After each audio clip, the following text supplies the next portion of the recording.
তোর খেলা শেষ, তুই ধরা পড়ে গেছিস। এই বলে লোকটাকে আরো দুটো থাপ্পড় মেরে জোরে একটা ধাক্কা মেরে ফ্লোরে ফেলে দিল। আদিল নীলিমার দিকে তাকিয়েই আছে। ও কি বলছে কি করছে এইসব যেন ঠিক বোধগম্য হচ্ছে না আদিলের। আদিলের রুম থেকে হইচই শুনে সবাই ওর রুমে আসলো। আদিলের বাবা এসে বলল, কি হয়েছে, এত গোরসোল কিসের?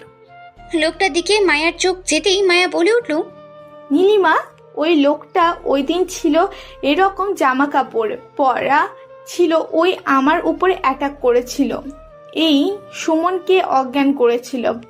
তখনই নীলিমা বলে উঠল, চিন্তা করো না আপু, ওর খেলা শেষ। নীলিমা মায়াকে একটা দড়ি নিয়ে আসতে বলল। একটু পর মায়া একটা দড়ি নিয়ে এলো। আদিলকে নীলিমা বলল পিছন থেকে কোনো দুটো হাত ধরতে। আদিল পিছনে লোকটার হাত দুটো ধরলো। ও অনেক চেষ্টা করলো ওর হাত দুটো ছাড়ানোর। নীলিমা লোকটার কাছে এসে আরো দুটো থাপ্পড় বসিয়ে দিল।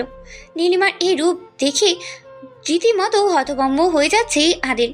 নীলিমা দড়ি দিয়ে লোকটাকে বেঁধে বাঁধতে বাঁধতে বলল, অনেক খেলেছেন এতদিন আমাদের সবাইকে নিয়ে, এই খেলাটা আপনি করেছিলেন, শেষটা আজকে আমি করব।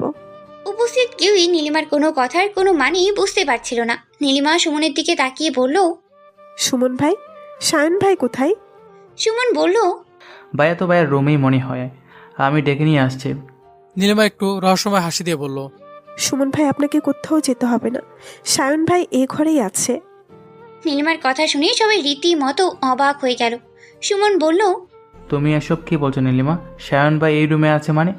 কোথাও তো ভাইয়াকে দেখতে পাচ্ছি না, তুমি কি মজা করছো? মজা তো এখন শুরু হবে, জাস্ট ওয়েট অ্যান্ড ওয়াচ। এই বলে ওই লোকটার কাছে গিয়ে নীলিমা তার মুখের মুখোশটা খুলে ফেলল। সবাই তো রীতিমতো হতবাক হয়ে গেল। সুমন বলে উঠল, ভাইয়া তুমি? সুমনের মুখ দিয়ে যেন আর কোনো কথাই বের হচ্ছে না। শুধু নীলিমা ছাড়া ঘরের প্রত্যেকটা লোক অবাক হয়ে শুধু দেখতে লাগলো সায়নের দিকে। নীলিমা সায়নের কাছে যেয়ে বলল, মিস্টার সায়ন, আপনি তো ধরা পড়েছেন, এখন কি হবে? সায়ন চুপ করে আছে, কিচ্ছু বলছে না। নীলিমা সায়নকে পুনরায় বলল, অনেক সুন্দর করে পরিকল্পনা করেছিলেন, কিন্তু ধরা পড়ে গেলেন। সুমন নীলিমাকে বলল। নীলিমা তুমি এসব কি বলছো ভাইয়াকে? হঠাৎ সায়ন জোরে চিৎকার দিয়ে বলে উঠল, সুমন, তুই আমাকে ভাই বলে ডাকবি না, তুই ভাই নামের কুলাঙ্গার। সুমন তাজ্জব বনে গেল। সুমন বুঝতে পারছে না সায়ন আবল তাবল এসব কি বলছে তাকে। সুমন কিছুটা নির্লিপ্ত কণ্ঠে বলল, তুমি এসব কি বলছো ভাইয়া? সায়ন বাজখায় কণ্ঠে সুমনকে বলল, খবরদার, তুই আমাকে ভাই বলে ডাকবি না। সুমন সায়নের কথা কিছুই বুঝতে পারছে না, শুধু ড্যাব ড্যাব করে সায়নের দিকেই তাকিয়ে আছে। সায়ন সুমনকে আঙ্গুল তুলে বলল, পুতুলের মৃত্যুর জন্য তুইও দায়ী। সুমন অবাক হয়ে সায়নের কথাগুলো শুনছে। ওর যেন পুরো পৃথিবী যেন উলট পালট হয়ে যাচ্ছে সায়নের কথা শুনে। সুমন বলে উঠল, ভাই তুমি এসব কি বলছো? পুতুল তো আমারও বোন ছিল, ওর মৃত্যুর জন্য আমি দায়ী মানে? সায়ন আবার বলল, চুপ, একদম চুপ। পুতুলের নাম তুইও মুখে নিবি না। তোকে যখন পুতুল বলেছিল ও আদিলকে পছন্দ করে, তখন তুই যদি ওর কথার গুরুত্ব দিতি তাহলে আমার বোনটা আত্মহত্যা করার মতো পথ বেছে নিত না। তুই ওর কথার কোনো গুরুত্ব না দিয়ে উল্টো ওকে তুই শাসন করেছিস, তার জন্য আমার বোন আত্মহত্যা করার মতো একটা সিদ্ধান্ত নিয়েছে। সায়নের কথা শুনে ঘরে থাকা প্রত্যেকটা মানুষ স্তব্ধ হয়ে গেল। হঠাৎ নীলিমা হাতে তালি দিয়ে উঠল, বাবা, সায়ন ভাই, আমি তো এটাই চেয়েছিলাম। আপনি নিজের মুখে গল্পটা শুরু করুন। এবার প্রথম থেকে কি আপনি শুরু করবেন নাকি আমি শুরু করব? সায়ন বলল। মানে তুমি এসব কি বলছো নীলিমা? নীলিমা এক গাল হেসে বলল, আহারে সায়ন ভাই, কি বলছি কিছুই বুঝতে পারছেন না। আমি নীলিমা হাসির শব্দে চমকে উঠলাম। এ হাসি যেন আমার খুব চেনা। তারপর বলল, ইউ মিস্টার সায়ন, দেখেন তো চিনতে পারেন কিনা। এই বলেই নীলিমা ওর মুখের ঘোমটাটা সরিয়ে ফেলল। আদিল নীলিমাকে দেখে স্তব্ধ আর বাকরুদ্ধ হয়ে গেল। ও যেন নিজের চোখে বিশ্বাসই করতে পারছে না। এ কাকে দেখছে ও? পুরো পৃথিবী যেন ওর চারপাশেই ঘুরছে। ও কি সত্যি দেখছে না স্বপ্ন দেখছে তাও বুঝতে পারছে না। এটা কি করে সম্ভব? আদিল ওর দিকে তাকিয়ে মনের অজান্তেই বলে, প্রিয়সী তুমি? প্রিয়সী আদিলের দিকে তাকিয়ে বলল, হ্যাঁ আমি। হঠাৎ সায়ন বলে উঠল, এই কি নিশাত, তুমি বেঁচে আছো? আদিল সায়নের দিকে তাকিয়ে আছে, ভাবছে কি বলছে? শায়ন ভাই ওকে নিষাদ বলে ডাকছে কেন? ও তো প্রিয়সী। আদিলের মা প্রিয়সীর দিকে তাকিয়ে বলল, এ কি নিশাত তুমি? তুমি কি তাহলে এতদিন ঘোমটা নিয়ে নীলিমা সেজেছিলে? মায়া নীলিমার কাছে এসে বলল। হ্যাঁ মা, এতদিন নীলিমা সেজেছিল। আদিলের মা তার স্বামীর দিকে তাকিয়ে বলল। এই কাজটা কি তোমার বন্ধু ঠিক করেছে? এক মেয়ের সাথে বিয়ে ঠিক করে আর এক মেয়েকে বিয়ে দিয়ে দিয়েছে। আদিলের বাবা চোখ থেকে চশমাটা খুলে নিয়ে বলল।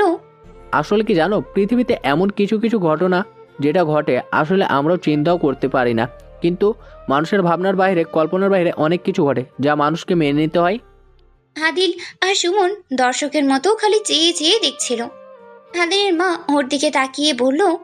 এই আদিল, তুই ওকে কি নামে যেন মনে হয় ডাকলি শুনলাম? আদিলের মুখ দিয়ে কোনো কথাই বের হচ্ছে না। ও শুধু প্রিয়সীর দিকেই তাকিয়ে আছে। ওর যেন হাত পা সব অচল হয়ে হাসছিল। ও কিছুই যেন ভেবে পাচ্ছিল না। কি হচ্ছে এসব? প্রিয়সী তো ওকে ছেড়ে চলে গিয়েছিল, কিন্তু ও এতদিন নীলিমা সেজেছিল। কেন এরকম খেলা খেললো প্রিয়সী ওর সাথে? ও কারো কাছে নীলিমা, কারো কাছে নিশাত, সেজেছিল নীলিমা হয়ে। আদিলের কাছে প্রিয়সী। এতগুলো রূপ কেন, এতগুলো নামই বা কেন? আদিল কিছুই বুঝতে পারছিল না। প্রিয়সী সবাইকে উদ্দেশ্য করে বলল। আমি তোমাদের সবার প্রশ্নের উত্তর দেব, তার আগে আমি বোনের বান্ধবী রূপা আপু আর আমার আর আদিলের খুব কাছের একজনকে ফোন দিয়ে আসতে বলেছি। ওরা আসলেই আমি সবার প্রশ্নের উত্তর দেব, কারণ ওরা আমাকে প্রথম থেকে এই পর্যন্ত সাহায্য না করলে এই শয়তানটার মুখোশ আমি খুলতে পারতাম না। এরপর নীলিমার ফোনে একটা ফোন আসলো। নীলিমা সবাইকে বলল। ওরা এসে গেছে, আপনার জন্য একটু অপেক্ষা করুন, আমি ওদেরকে নিয়ে আসছি। একটু পর নীলিমা দুজনকে নিয়ে রুমে ঢুকলো। আদিল তাকিয়ে দেখলো একজন ওর বন্ধু রাহাত, আরেকজনকে ও ঠিক চিনে না। আদিল রাহাতকে দেখে একদম অবাক হয়ে বলল। এ কি রাহাত, তুই এখানে? প্রিয়সী বলল। আদিল, তোমাকে বলেছিলাম না দুজন আমাকে খুব সাহায্য করেছে। একজন আমার দুঃসম্পর্কের কাজের মানে আমার বন্ধু রাহাত, আর আমার বড় বোন নীলিমার বান্ধবী রূপা আপু। তারপর নীলিমা সায়নের দিকে তাকিয়ে বলল। তো মিস্টার সায়নের গল্পটা কি আপনি শুরু করবেন নাকি আমি শুরু করব প্রথম থেকে? সুমন নীলিমার দিকেই তাকিয়ে বলল। নীলিমা, তুমি ভাইয়ের সাথে এভাবে কথা বলছো কেন? সুমন ভাই, এই লোকটা যদি আপনার বড় ভাই না হতো তাহলে ওর সাথে আমি আরো খারাপ ব্যবহার করতাম, খারাপভাবে কথা বলতাম। সুমন ছলো ছলো চোখে নীলিমার দিকে তাকিয়ে বলল। কেন, নীলিমা কি করছে আমার ভাই? নীলিমা আবার সায়নের দিকে তাকিয়ে বলল। কি হলো মিস্টার সায়ন, আমি শুরু করব নাকি আপনি শুরু করবেন বললেন না তো? আচ্ছা থাক, আমি শুরু করি, কারণ আপনি এতদিন এত প্ল্যানিং করেছেন, এত কিছু করেছেন, আপনার উপর অনেক ধকল গেছে। আপনি চুপ থাকেন, আমি সবাইকে ঘটনাটা বলছি শুরু থেকে। নীলিমা আদিল আর তার শাশুড়িকে উদ্দেশ্য করে বলল।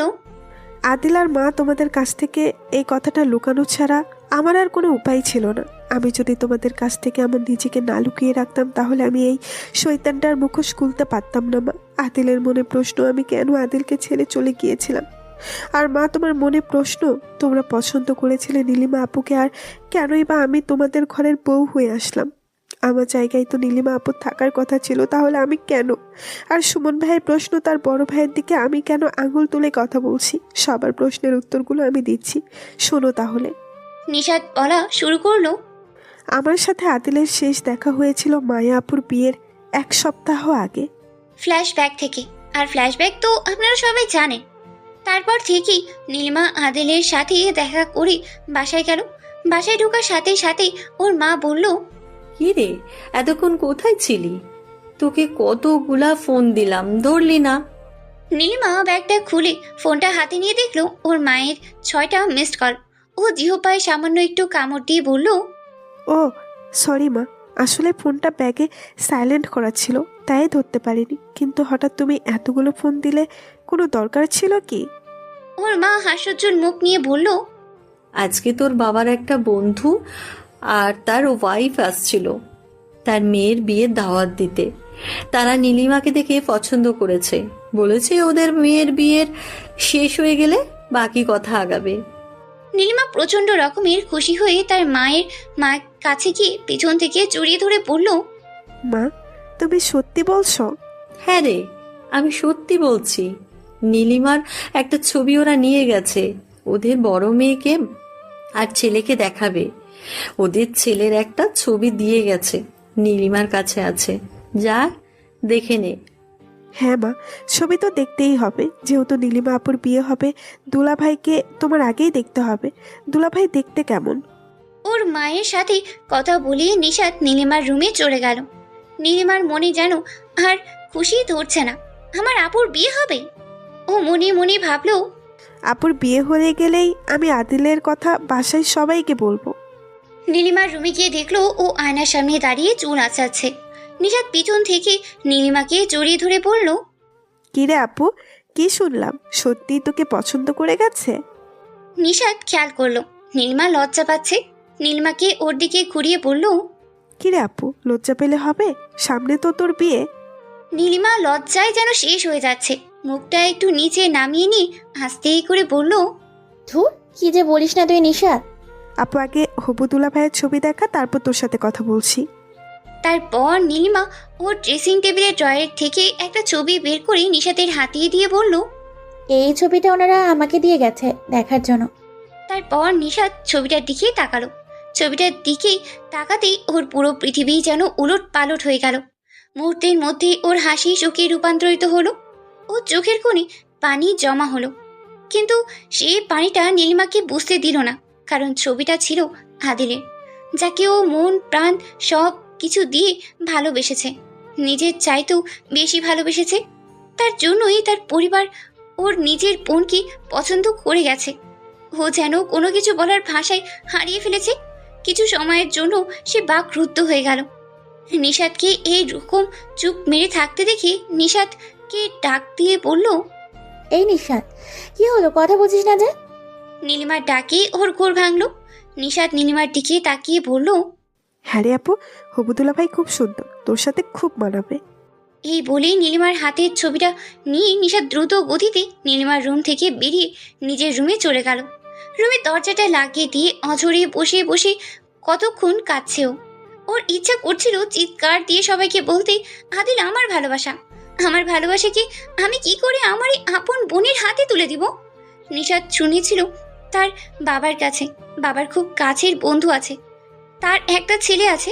তারা বিয়ের আগেই পরিকল্পনা করে রেখেছিল তাদের ছেলে মেয়ের হলে তাদের বিয়ে দেবে। কিন্তু নিশাত ভাবতেই পারেনি এই আদিলই সেই আঙ্কেলের ছেলে। কিছুতেই যেন ওর চোখের পানি আর বাধা মানছিল না।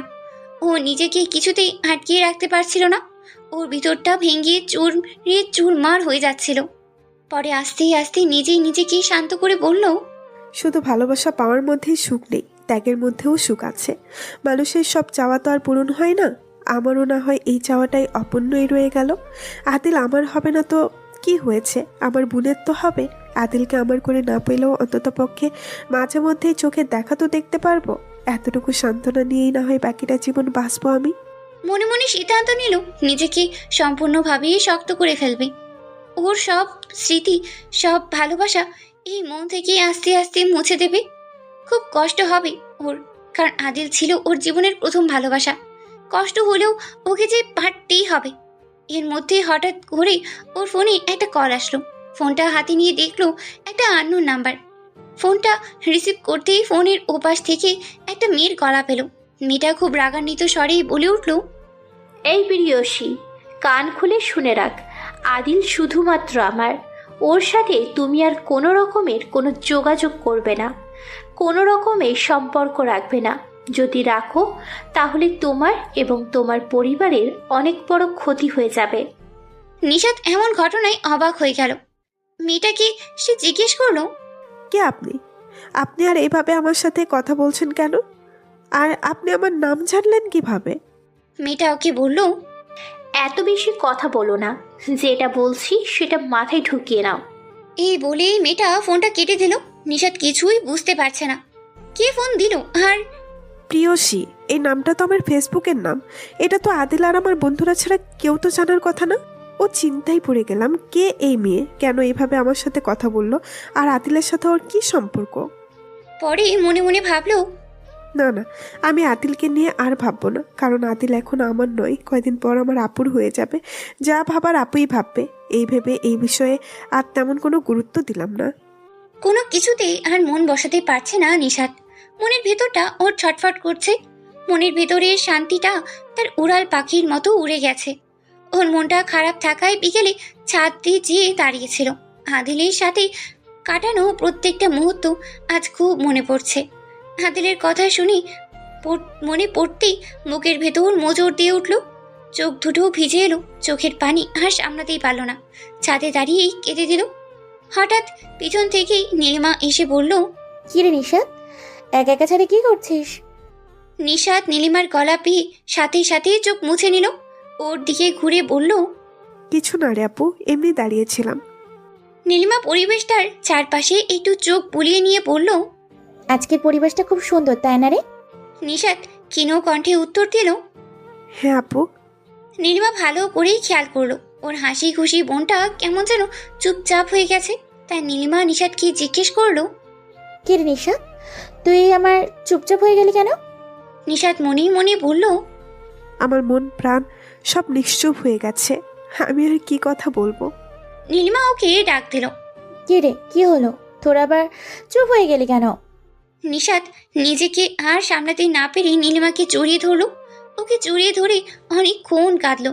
নীলিমা ওর মাথায় হাত বুলিয়ে দিয়ে বলল, কি রে, তুই কাঁদছিস কেন? নিশাত চোখ মুছে নিয়ে স্বাভাবিক হয়ে বলল, আপু কয়দিন পর তোর বিয়ে হয়ে যাবে তো, তাই খুব কষ্ট হচ্ছে রে তোর জন্য। কিন্তু আমার যে ভেতরটা তুমড়ে মুচড়ে শেষ হয়ে যাচ্ছে, তা তো আমি আপুকে বলতে পারছি না যে আমার সব থেকে কাছের জিনিস, প্রিয় জিনিসটা তোর হয়ে যাচ্ছে। নীলিমা ওর দিকে তাকিয়ে বলল, ছোড়ো পাগলি, আমি তো আসবো, এই বাসার মাঝে মধ্যেই এসে তোর সঙ্গে দেখা করে যাব। আর তুই তো যাবি আমার শ্বশুরবাড়ি, সমস্যা কি? নিশাত মনে মনে বলল, না রে আপু, ওই বাড়িতে আমি কোনোদিন যেতে পারবো না। আমি যদি ওই বাড়িতে যাই তোর সংসার ভেঙে যাবে। আমি চাই না আমার বোনের সংসার আমার জন্য ভেঙে যাক। ওরা দুজন আরো কিছুক্ষণ গল্প করে নিচে নেমে আসলো। রাত্রে খাবার টেবিলে ওদের বাবা ওদের সবাইকে উদ্দেশ্য করে বলল, শোনো, তোমরা সবাই জানো আমার বন্ধুর মেয়ের বিয়ে। তোমরা সবাই গায়ে হলুদের দিন ওখানে যে উপস্থিত হবে। যে যার মতো গোছকাজ করে রেখো। গায়ে হলুদ থেকে শুরু করে বৌবাদ পর্যন্ত ওখানেই থাকতে হবে। ও আমাকে বারবার ফোন করে বলেছে আমাকে। নিশাত ওর বাবাকে বলল, বাবা, আমার একটা কথা ছিল। আসলে আমি তো অনুষ্ঠানে থাকতে পারবো না, আমার এক বান্ধবীর ভাইয়ের বিয়ে, আমাকে ওখানে যেতে হবে। তুমি না গেলে কি হবে? তোমাকেও তোমার হবু বোনের শ্বশুর বাড়ি তোমার দুলাভাইকে দেখতে হবে। সমস্যা নেই বাবা, মা আর নিশি তো আছেই, ওরা দেখবে। আমি যে কোনো একদিন দেখে আসবো সময় করে। ঠিক আছে, চেষ্টা করে দেখো যেতে পারো কি না। কোনোরকম খাবারটা শেষ করে ও উঠে গেল। রুমে আসার পর ফোনটা হাতে নিয়ে দেখলো আদিল ওকে ফোন দিচ্ছে। আদিলের ফোন ও আর কখনোই ধরবে না। আদিলের কাছ থেকেও আস্তে আস্তে দূরে সরে যাবে, কারণ ও চায় না ওর জন্য ওর বোন পরিবার কষ্ট পাক। ও যদি আদিলের কাছ থেকে দূরে সরে না যায়, তাহলে নীলিমা কখনোই আদিলের কাছে সুখী হবে না। আর ও যতটুকু জানে, আদিল ওকে অনেক ভালোবাসে। কখনোই নীলিমাকে আদিল মেনে নিতেই পারবে না। তাই ওকে আদিলের জীবন থেকে একটু একটু করে সরে যেতে হবে। তাই ও ফোনটা সাইলেন্ট করে রাখলো, কারণ আদিল বারবার ফোন দিলে ওর ফোন আমি না ধরে থাকতেই পারবো না। ফোনটা সাইলেন্ট করেই রাখলো, যাতে করে ফোন আসলেও যেন আমার চোখে না পড়ে। ওর ভেতরটা জ্বলে পুড়ে ছারখার হয়ে যাচ্ছিল, না পারছিল সহ্য করতে, না পারছিল কাউকে বলতে। এটা এমন এক অসহ্য রকমের ব্যথা যা কাউকেই বলে বোঝানো যাবে না। নিজের বোনের জন্য আমি নিজের ভালোবাসাকে উৎসর্গ করলাম। আদিলের কলগুলো নীলিমা আর সহ্য করতে পারছিল না, তাই সে ফোনটা সাইলেন্ট করেই রেখে দিল। কিছুক্ষণ পর ফোনটা হাতে নিল। ফোনের স্ক্রিনের লাইট জ্বলছিল, দেখছিল 20টা মিসড কল। ফোনের দিকে তাকিয়ে আর চোখের পানি ধরে রাখতেই পারল না। ফোনটাকে বুকে জড়িয়ে ধরে অনেকক্ষণ কাঁদলো আর বলল, তোমার ফোন ধরার কোনো অধিকার এখন থেকে আমার নেই। এখানে যদি নিজের বোন না হয়ে অন্য কেউ হতো তাহলে ভালোবাসার জন্য যুদ্ধ করতাম, কিন্তু নিজের বোনের বিরুদ্ধে কি করে যুদ্ধ করব। তবে আমি সব সময় দোয়া করব তোমরা যেন সুখে থাকো, ভালো থাকো। একটু পরে নিশাতের ফোনে আদিলের নাম্বার থেকেই একটা ফোন আসলো। ফোনটা ধরতেই একটা মেয়ে ওকে বলে উঠল, এই প্রিয়সী, কান খুলে শুনে রাখো, তুমি আদিলের সাথে কোনো রকমের যোগাযোগ রাখবে না, কোনো রকমের সম্পর্ক রাখবে না। যদি রাখো, তোমার আর তোমার পরিবারের অনেক বড় ক্ষতি হয়ে যাবে।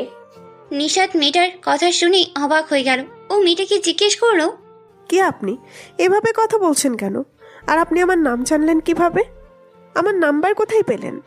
মেয়েটা ওকে বলল, এত কথা না বলে আমি যেটা বলেছি সেটা মাথায় ঢুকিয়ে নাও।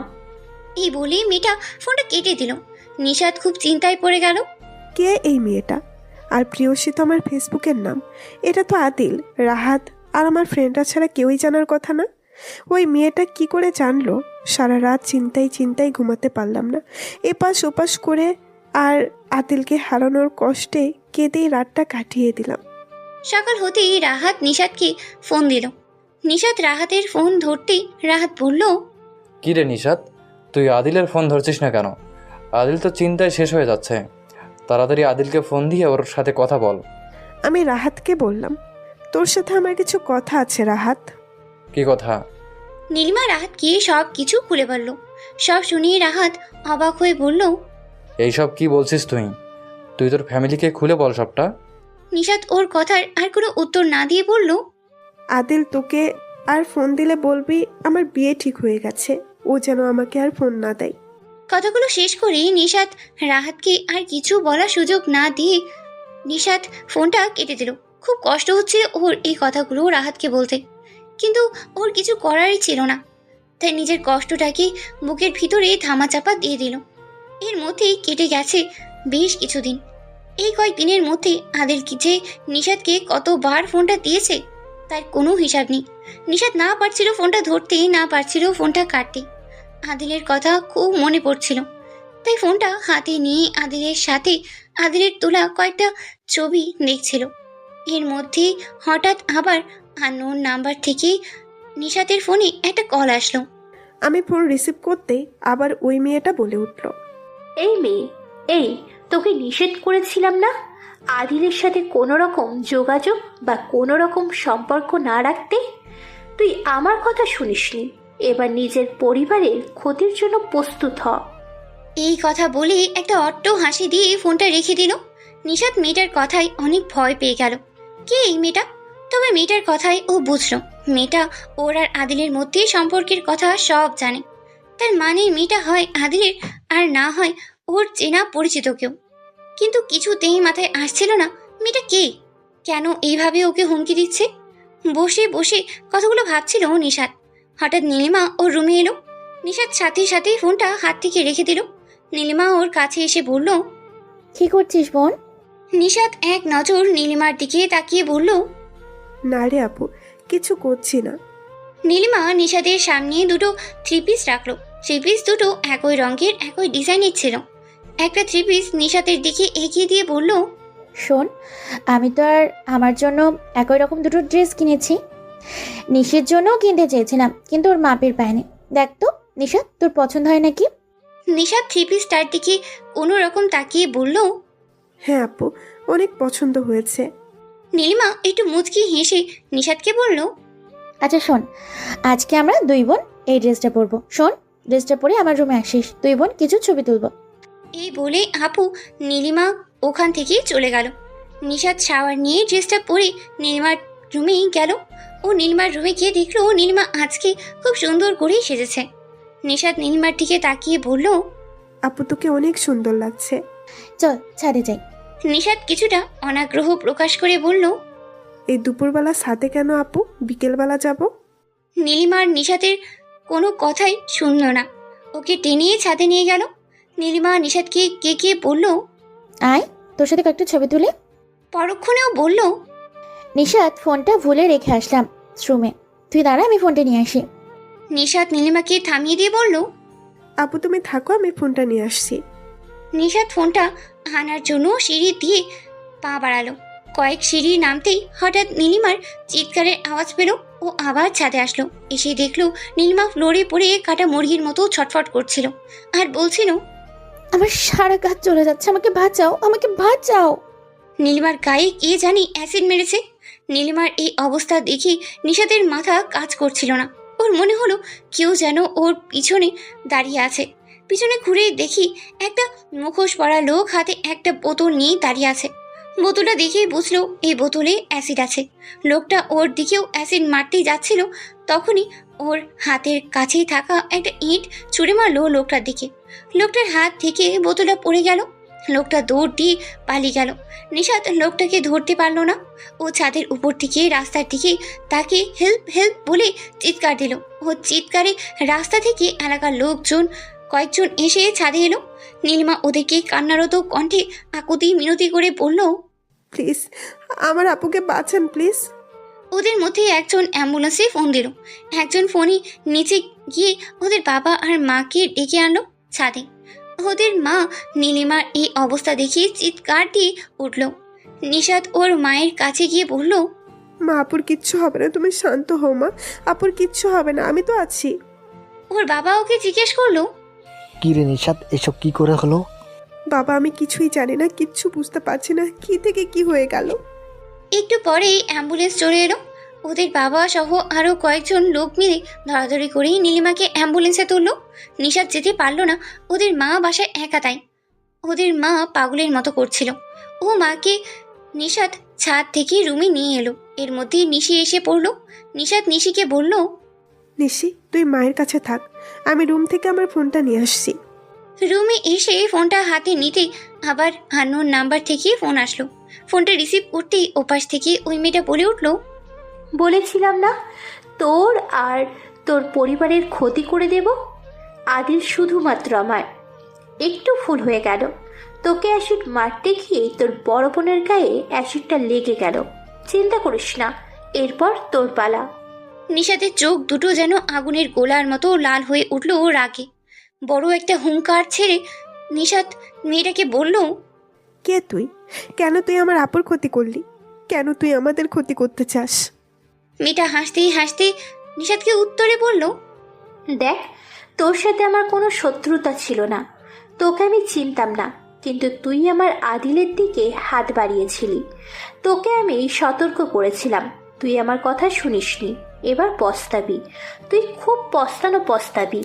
এই বলে মেয়েটা ফোনটা কেটে দিল। হঠাৎ নিশি মা বলে চিৎকার করে উঠল।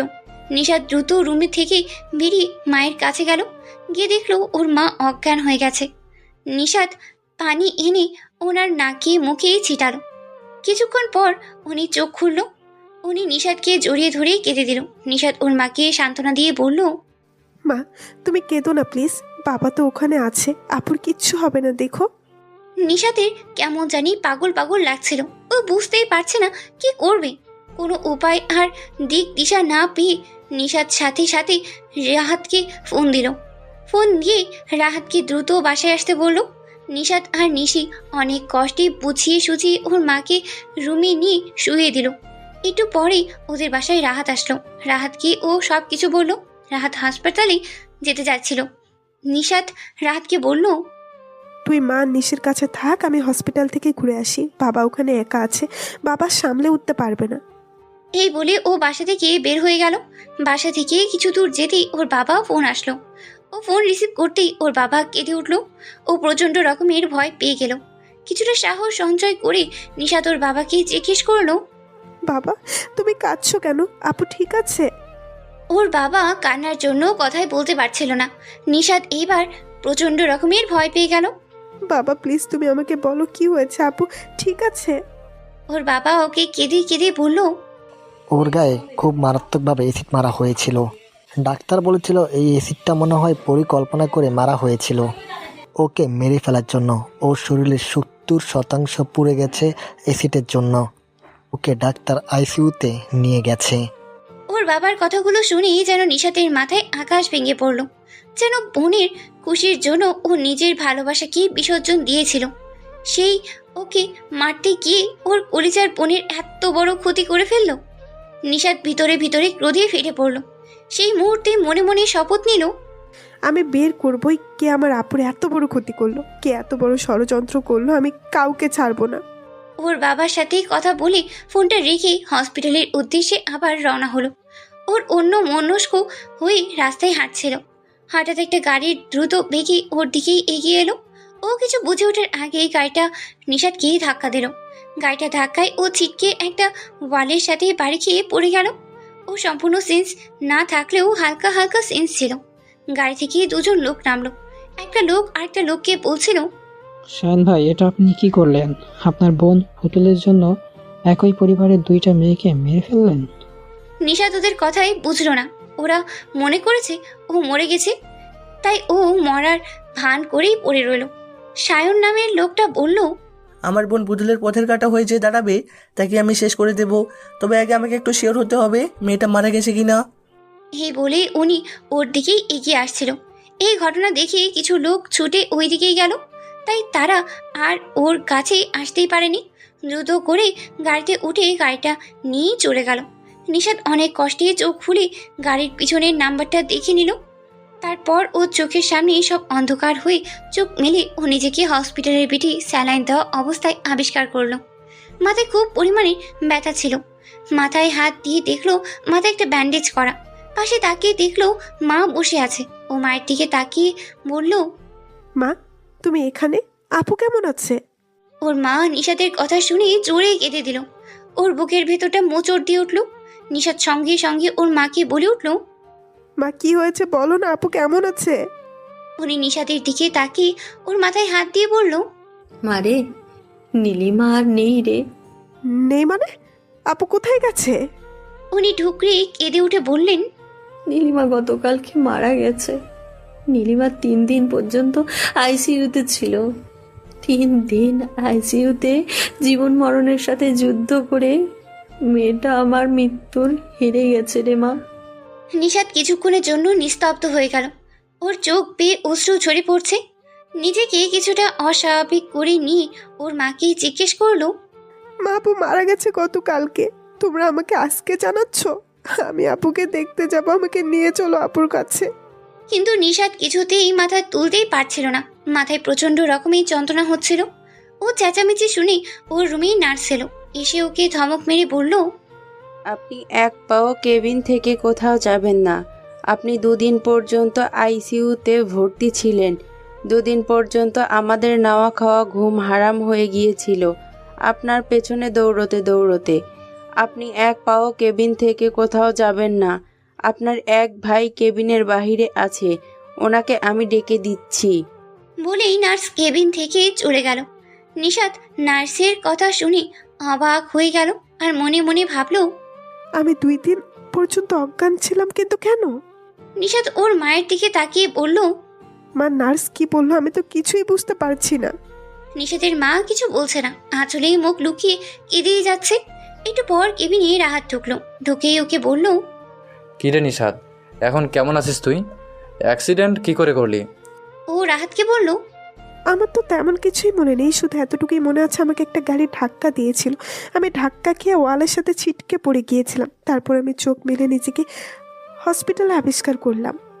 হসপিটাল থেকে আঙ্কেল আমাকে ফোন দিয়েছিল, তোকে নাকি ফোনে পাচ্ছে না, তাই আমি তোকে খুঁজতে বের হয়েছিলাম। খুঁজতে খুঁজতে গিয়ে দেখি এক জায়গায় কিছু লোক জড়ো হয়ে দাঁড়িয়ে আছে। আমি একজনকে জিজ্ঞাসা করলাম ওখানে কি হয়েছে। একজন বলল একটা মেয়ে অ্যাক্সিডেন্ট করে পড়ে আছে, মনে হয় বাঁচবে না। আমি কি মনে করে জানো ওই দিকে গেলাম, দেখতে আসলাম কি হয়েছে। গিয়ে দেখি তুই পড়ে আছিস। দ্রুত করে তোকে আমি এই হসপিটালে নিয়ে আসলাম, যেখানে নীলিমা আপু ভর্তি ছিল। ডাক্তাররা তোকে দেখে বলেছিল তোর অবস্থায় অনেকটাই আশঙ্কাজনক, তাই তোকে দ্রুত অপারেশন থিয়েটারে নিয়ে গেছিল। এরপর তোর অবস্থার উন্নতি না দেখে তোকে আইসিইউতে শিফট করেছে। তারপর গতকালকে নীলিমা আপু মারা গেল। আঙ্কেল আর তাদের কয়েকজন আত্মীয় স্বজন মিলে আপুর লাশ নিয়ে গেছে। সমস্ত কার্যক্রম শেষ করে নীলিমা আপুর লাশ দাফন করবে। নিশাত আপু বলেই চিৎকার দিয়ে কেঁদে উঠল। হাউ মাউ করে কাঁদতে কাঁদতে বলল, আপুরে, আমি তোকে বাঁচাতে পারলাম না, আমাকে মাফ করে দিস। নিশাতের চোখগুলো প্রতিশোধের আগুনে দাউ দাউ করে জ্বলে উঠল। বুকের ভেতর যেন হিংস্রতার এক পাহাড় জেগে উঠল। নিশাত হসপিটালের বেডে বসে বসেই মনে মনে শপথ করলো, যারা আমাদের 2 বোনের কাছ থেকে আমাদের বোনকে কেড়ে নিয়েছে, আমার বাবা মায়ের কাছ থেকে তাদের আদরের মেয়েকে কেড়ে নিয়েছে, তাদের কাউকে আমি ছাড়বো না। নিশাত ওর মায়ের চোখের পানি মুছিয়ে দিয়ে তার হাত ধরে বলল, মা গো, তুমি কেঁদো না, এখন থেকে আমিই তোমার নীলিমা, আমিই তোমার নিশাত। নিশাত কয়েকদিন পর একটু সুস্থ হয়ে হসপিটাল থেকে বাসায় আসলো। বাসায় ঢুকতেই মুখটার ভেতরের হাহাকার করে উঠল। ওর মা কাঁদতে লাগলো। বাবাও কান্না থামিয়ে রাখতে পারলো না। নিশাত ওর বাবা আর মাকে বুঝিয়ে নিশিকে নিয়ে রুমে পাঠিয়ে দিল। নিশাতও কান্না থামিয়ে রাখতেই পারলো না। ও কিছুতেই মেনে নিতে পারছে না কোনোদিন ওর ফুলের মতো বোনটা ওদের মাঝে আর ফিরবে না। ওকে আর নিশিকে বোন আমার বলে ডাকবে না। এটাও কিছুতেই মেনে নিতে পারছিল না। ও দৌড়ে নীলিমার রুমে গেল। জোরে জোরে কতক্ষণ কাঁদলো। কত স্মৃতি জড়িয়ে আছে এই রুমে। ও মনে মনে ভাবছে, এই রুম যতদিন খোলা থাকবে আপুর স্মৃতিগুলো সবাইকে কষ্ট দেবে। তাই একটা তালা এনে নীলিমার রুমটাকে তালাবদ্ধ করে দিল। বাসার পরিবেশ আস্তে আস্তে একটু স্বাভাবিক হলো। নিশাত ওর বাবা আর মাকে নিশাত অনেক কষ্টই কিছুটা স্বাভাবিক করলো। নিশাতও অনেক এখন সুস্থ। এবার নিশাতকে ওর বোনের খুনিকে ধরার মিশনে নামতে হবে। নীলিমার রুমে তালা মেরে নিশাত নিজের রুমে চলে গেল। কষ্টে নিশাতের বুকটা ফেটে যাচ্ছে। সেই ছোট্টবেলা থেকে ওর বোনের মৃত্যুর আগ পর্যন্ত কত স্মৃতি জড়িয়ে আছে ওর বোনকে নিয়ে। ওর ভেতরটা হু হু করে কেঁদে উঠল। ওর বাবা মা নীলিমাকে হারানোর শোক কোনো দিন ভুলতে পারবে না। ওর বাবা ক্ষণিকের জন্য ভুলে থাকতে পারলেও ওর মা কখনো ভুলতে পারবে না। কারণ ওর মায়ের কাছে শুনেছিল মায়ের বিয়ের অনেক বছর পর নীলিমা হয়েছিল। তা নীলিমা ওর বাবা মায়ের অনেক আদরের ছিল। নিশাত কথাগুলো ভাবছিল আর ওর চোখ দিয়ে টপ টপ করে পানি পড়ছিল। হঠাৎ ওর ফোনটা বেজে উঠল। ফোনের দিকে খেয়াল না করে অন্যমনস্কভাবে ফোনটা রিসিভ করলো। রিসিভ করতেই আদিলের গলা পেয়ে চমকে উঠল নিশাত। ফোনের দিকে তাকিয়ে দেখলো আদিলের নাম্বার। ফোনটা কাটতে যেও কাটতে পারল না। আদিল অনেকটা ব্যাকুল কণ্ঠে বলে উঠল, প্রিয়সী, কি হয়েছে তোমার? তুমি আমার সাথে কেন কথা বলছো না? কেন যোগাযোগ করছো না? আদিলের এই কথা শুনে নিশাত মনে মনে ভাবলো, তাহলে কি ওর রাহাতের সাথে কথা হয়নি, নাকি রাহাত ওকে আমার কথাটা বলেনি? নিশাত কিছুক্ষণ চুপ থেকে বলল, আসলে আমি এই কয়দিন খুব ব্যস্ত ছিলাম।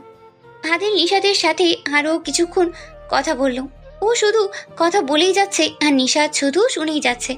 কথা বলার এক পর্যায়ে ওর বড় বোনের গায়ে হলুদে আবার ওকে দাওয়াত দিল। নিশাত বলল, আমি যেতে পারবো না। এই বলে ওকে আর কোনো কিছু কথা বলার সুযোগ না দিয়ে ফোনটা কেটে দিয়ে রেখে দিল। আর সাথে সাথেই ফোনটা সুইচ অফ করে দিল। যার জন্য ও ওর ভালোবাসাকে উৎসর্গ করেছিল, ওর সেই বোন এই পৃথিবীতে নেই। আর যার সাথে ওর বোনের বিয়ে ঠিক হয়েছিল, ও কি করে আবার তার সাথে কথা বলবে আর সম্পর্ক রাখবে? ওর বাবা মা এই বিষয়টা জানতে পারলে আরো অনেক বেশি কষ্ট পাবে। নিশাতের নীলিমার কথা খুব মনে পড়ছিল, তাই ছাদেই আনমনা হয়ে দাঁড়িয়েছিল। নীলিমার সাথে কাটানো স্মৃতিগুলো খুব মনে পড়ছিল ওর। একটু পরে ওর ছোট্ট বোন নিশি এসে বলল, আপু, বাবার এক বন্ধু এসেছে, বাবা তোকে নিচে ডাকছে, দ্রুত আয়। বাবার বন্ধু এসেছে কথাটা শুনে আমি কিছুক্ষণের জন্য নিস্তব্ধ হয়ে রইলাম, কারণ বাবার বন্ধু মানে আদিলের বাবা। নিচে যেতেই ইচ্ছে করছিল না। নিশি আবারও তাগাদা দিল নিচে যাওয়ার জন্য, তাই নিশাত বাধ্য হয়েই নিচে গেল। ডাইনিংয়ে গিয়ে দেখলো বাবা মা আর বাবার বন্ধু সোফায় বসেই কথা বলছে। ওর মা বারবার আঁচল দিয়ে চোখ মুছছিল। বাবা মনমরা হয়ে বসে আছে। ও বুঝতে পারলো বাবা নীলিমা আপুর কথা বলছিল ওনাকে। নিশাত ওখানে গিয়ে ওনাকে সালাম দিল। জিজ্ঞেস করলো, কেমন আছেন? উনি নিশাতের সালামের উত্তর নিয়ে বললেন, ভালো আছি মা। কথার এক পর্যায়ে উনি বললেন, তোমাকে সেই ছোটবেলায় দেখেছিলাম, আর দেখিনি। বড় হওয়ার পর এই প্রথম দেখলাম তোমাকে।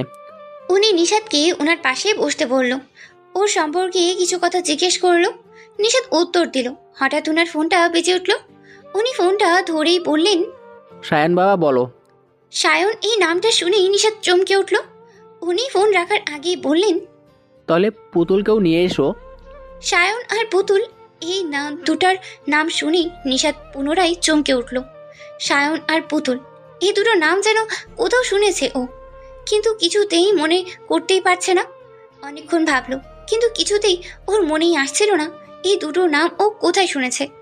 হঠাৎ উনি নিশাতকে বলল, মা, আমার জন্য এক গ্লাস পানি নিয়ে এসো তো। নিশাত ওনার জন্য পানি আনতেই ভিতরে গেল। পানি নিয়ে এসে শুনতে পেল ওর মা ওর বাবাকে বন্ধুকে বলছিল, ভাই সাহেব, আমার খুব ইচ্ছা ছিল আমার বড় মেয়ে নীলিমাকে আপনাদের বাড়িতে বউ করে পাঠানোর, কিন্তু আসলে মানুষের সব ইচ্ছা আল্লাহ পূরণ করে না।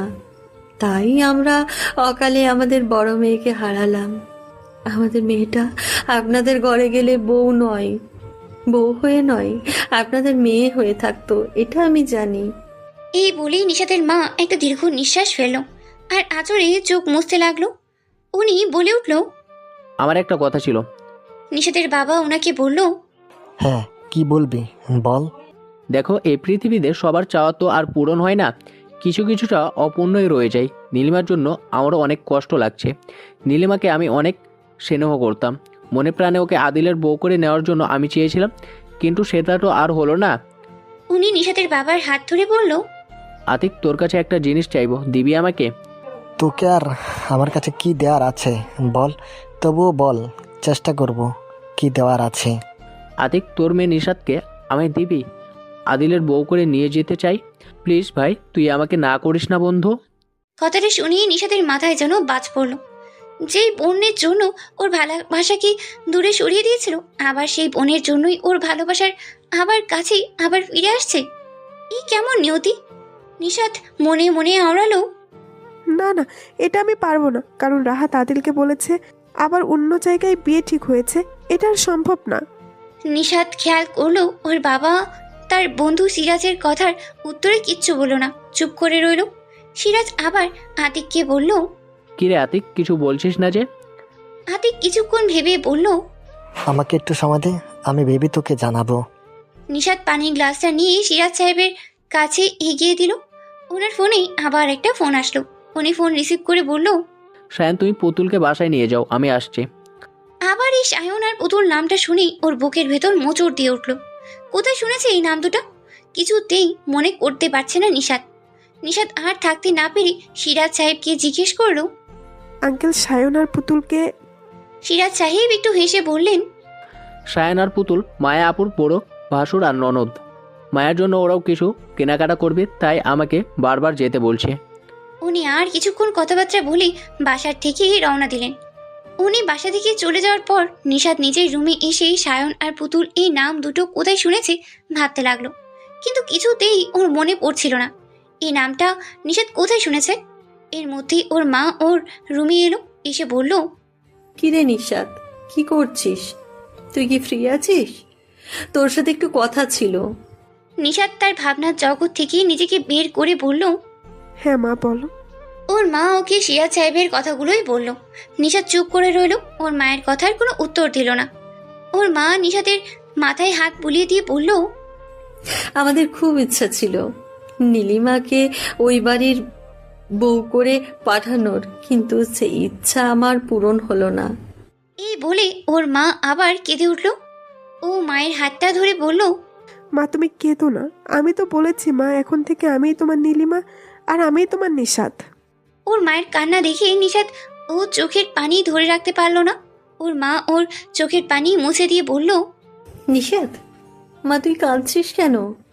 না, তোর কয়দিন আগে খুব বড় ধরনের অ্যাক্সিডেন্ট হয়েছে, এখনো তোর সেই ঘাট আর শুকায়নি, তোর মাথার চাপ পড়বে মা, কাঁদিস না।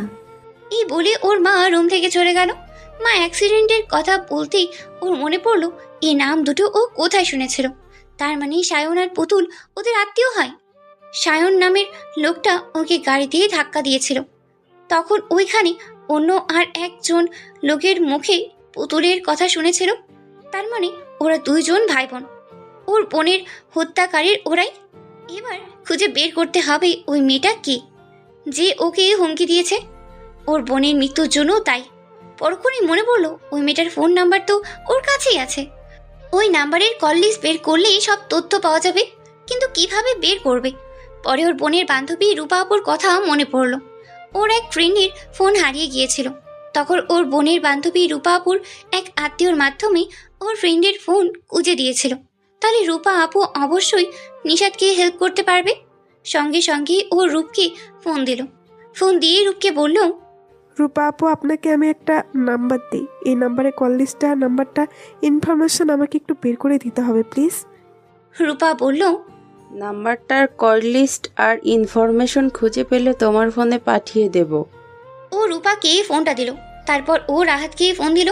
রাহাতকে ফোন দিয়ে ওর অ্যাক্সিডেন্ট থেকে শুরু করে এই পর্যন্ত সব কথা ও রাহাতকে বলল, আর বলল, এই সায়ন আর পুতুল, এদের কিছু ইনফরমেশন আমাকে জোগাড় করে দিবি। রাহাত বলল, আজকে বিকাল বা সন্ধ্যার মধ্যেও তোকে জানাবো। মনে মনে ওর একটু শান্তি লাগছে, হয়তোবা ওর বোনের মৃত্যুর রহস্যটা কিছুটা হলেও ও পেল। ওর আর অপেক্ষার অবসান শেষ হচ্ছিল না। রূপা এখনো পর্যন্ত ওকে কিচ্ছু পাঠালো না। তবে কি রূপা কিছুই জানতে পারেনি ওই নাম্বারের সম্বন্ধে? রাহাতও ওকে কিছু জানালো না। তাহলে কি রাহাতও কিছু জানতে পারেনি? হঠাৎই ওর ফোনে একটা নোটিফিকেশন আসলো। দেখলো রূপার নাম্বার থেকে একটা মেসেজ এসেছে। সাথে সাথে ও মেসেজটা ওপেন করলো। মেসেজটা দেখে হতভম্ব হয়ে গেল।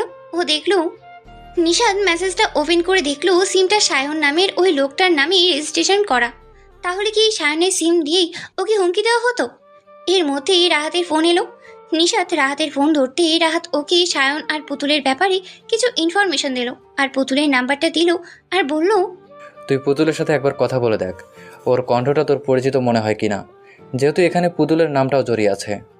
নিশাদ সাথে সাথেই রাহাতের ফোনটা কেটে দিয়ে পুতুলের নাম্বারে ওই অন্য একটা সিম দিয়ে ফোন দিল। কয়েকবার ফোন দিল কিন্তু পুতুল ওর ফোনটা রিসিভই করলো না। নিশাদ আনমনে ভাবছে মনে মনে, তীরে এসে তরি ডুবে যাবে না। না না, আমাকে মাঝপথে থেমে গেলে হবে না। তারপর আবার ও পুতুলের নাম্বারে ফোন দিল। কয়েকবার রিং বাজতেই ফোনটা রিসিভ করলো। ফোন ধরেই বলল, হ্যালো, কে বলছেন? কণ্ঠটা চিনতে ওর একটুও ভুল হলো না। এটা ওই মেয়েটার কণ্ঠ যে ওকে হুমকি দিতে ফোনে। নিশাদের ইচ্ছে করছিল ওর কাছে যে অ্যাসিড দিয়ে ওর পুরো শরীরটা ঝলসে দিতে, যেভাবে ও নিশাদের বড় বোন নীলিমার শরীরটাকে ঝলসে দিয়েছিল অ্যাসিড দিয়ে, ঠিক সেইভাবে। ও কোনো কথা না বলে ফোনটা কেটে দিল। তারপর মেয়েটাকে একটা টেক্সট করলো, আমি কে তা তুই খুব তাড়াতাড়ি জানতে পারবি, প্রস্তুত থাকিস, ওয়েট অ্যান্ড ওয়াচ। মেসেজটা পাঠিয়ে সিমটা খুলে ভেঙে ফেললো যাতে করে ও কখনো ও নাগালেই বা নাম নিশানা কোনোটাই খুঁজে না পায়। তারপর নিশাদ রুমে বসেই ঘটনাগুলো একটার পর একটা মিলাতে লাগলো। সর্বশেষে ও সূত্রটা পেয়ে গেল। এই পুতুল আদিলকে পছন্দ করে প্লাস ভালোবাসে। ওর সাথে আদিলের সম্পর্ক সেটা পুতুল জানতে পেরেছিল। তারপর ওর বড় ভাইকে বলেছে। তারপর প্রথম থেকে শেষ পর্যন্ত ওর বড় ভাই ওকে সাহায্য করেছে। তা না হলে একা একটা মেয়ের পক্ষে এত কিছু করা কখনোই সম্ভব ছিল না। কতগুলো ভাবতেই রাগে আর কষ্টে ও চোখ দিয়ে পানি পড়ছিল। আর ও মনে মনে সিদ্ধান্ত নিল জীবনে প্রচণ্ড রকমের একটা রিস্ক নেবে। এই ভেবেই ও ওদের বাবা মায়ের রুমে চলে গেল। বাবা মায়ের রুমে গিয়ে দেখলো ওদের মা কাঁদছে। বাবা পাশে বসে মাকে থামানোর চেষ্টা করছে। বাবা আর মায়ের এই পরিস্থিতি দেখে মনে মনে শপথ করলো, যারা আমাদের পরিবারের সুখ কেড়ে নিয়েছে, আমাদের পরিবারের হাসি খুশিকে কান্নায় পরিণত করেছে, যাদের জন্য আমার মায়ের চোখ থেকে অনবরত পানি ঝরছে, তাদের কাউকে আমি শান্তিতে থাকতে দেব না। তাদের মুখোশ টেনে আমি খুলবই। আমার মায়ের প্রতিটা চোখের পানির দাম তাদেরকে দিতে হবে। নিশাদ গুটি গুটি পায়ে মায়ের কাছে যেয়ে বসলো। মাকে জড়িয়ে ধরে বলল, মা গো, তুমি আর কেঁদো না। আমি জানি মা, তুমি আপুকে কোনো দিন ভুলতে পারবে না। এখন থেকে না হয় তুমি আমার মধ্যে নীলিমা আপুকে খুঁজে নিও। নিশাদ ওর মায়ের চোখের পানি মুছে দিয়ে বাবাকে দিকে তাকিয়ে বলল, আচ্ছা মা বাবা, তোমরা কি চাও না আপুর সাথে কেন হঠাৎ এমনটা হলো এই রহস্যটা জানতে? আপুর সাথে বা আমাদের কারোর সাথে তো কারো কোনো শত্রুতা ছিল না। তোমরা কি চাও না যে পরিকল্পিতভাবে এই কাজটা করেছে সে শাস্তি পাক? সঙ্গে সঙ্গে ওর বাবা বলে উঠল, আমি যদি একবার ওই খুনিটাকে পাইতাম তাহলে আমি ওকে ফাঁসির কারাগার পর্যন্ত নিয়ে যেতাম। আমিও ঠিক তাই চাই, মাও চাই, আমি জানি। ওর মা নিশাদের দিকে তাকিয়ে বলল, কি হবে এইসব করে? আমার মেয়েটাকে তো আমি আর ফিরে পাবো না কোনো দিন। মা, আপুকে হয়তো আমরা আর কোনোদিন ফিরে পাবো না, কিন্তু আপুর খুনি তো শাস্তি পাবে, এটাই আমাদের কাছে সব থেকে বড় পাওয়া। তুই কি করে জানলি কে সে? তোর বাবা তো থানায় গিয়েছিল একটা কেস করতে, কিন্তু তোর বাবার সন্দেহভাজন কারণ নাম বলতে পারেনি, তাই পুলিশ কোনো কেস নেয়নি। কি করে নেবে? সন্দেহভাজন কারণ নাম বলতে না পারলে কার বিরুদ্ধে কেস করবে? নিশাতের মুখে যেন পাথর সমান প্রতিশোধের আগুন দাও দাও করে চলছে। ওর ইচ্ছা করছিল এই মুহূর্তেই পুতুলকে যে শেষ করে দিতে, কিন্তু সেটাও করতে পারছে না।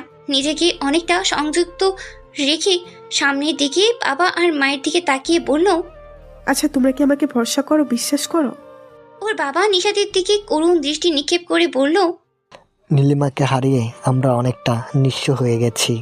এখন তুই আর নিশি আমাদের বেঁচে থাকার অবলম্বন। এখন তোকে বিশ্বাস করবো না, ভরসা করবো না তো আর কাকে করব? নিশাত ওর বাবা আর মায়ের দুটো হাত নিজের হাতের মুষ্টিবুদ্ধি নিয়ে বলল, ঠিক আছে বাবা, শোনো, আগামীকালকে তুমি আঙ্কেলকে আমাদের বাসায় আসতে বলো। তারপর বাকিটা আমি আঙ্কেলের সামনেই বলবো। তোমরা শুধু আমাকে বাসা থেকে সবসময় আগলে রাখবে আর সাপোর্ট করে যাবে। এছাড়া তোমাদের কাছে আমার আর কিছুই চাওয়ার নেই।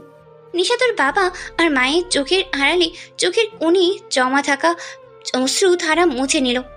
ওর এখন কাঁদলে বা দুর্বল হয়ে পড়লে চলবে না। ওর বোন অনেক কষ্ট পেয়ে মারা গেছে।